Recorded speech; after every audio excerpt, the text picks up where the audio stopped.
was back during the administration I worked for, the death of Soleimani, the death of al-Baghdadi. Those sent messages stronger than any tepid words as what we're hearing from this moment. Those are important to me as an American. Well, Raymond, they are trying to say there's a different misfortune of doing. I listened to his entire address. He is mincing, weak.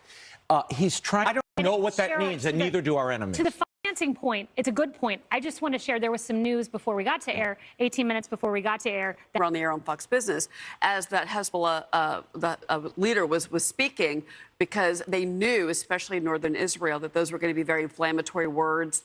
And they were. It's interesting, Raymond, you talked about Antony Blinken. I find him, I agree with you. No, they don't. They don't care. They clearly don't. No, they don't. They're coming after us. There it is again. Let's be clear. Don't.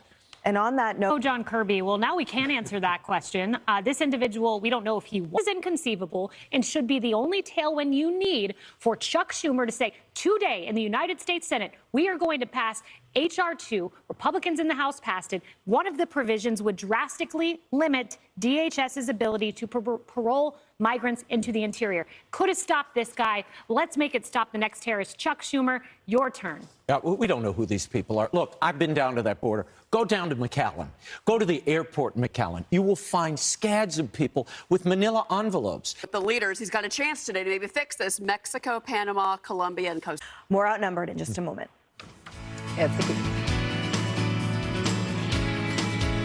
Setting is highly selective. These are the people the university gave preference to be among their student body. So they give preference to activists and people who come from places and have views that are frankly at odds with the vast majority of Americans.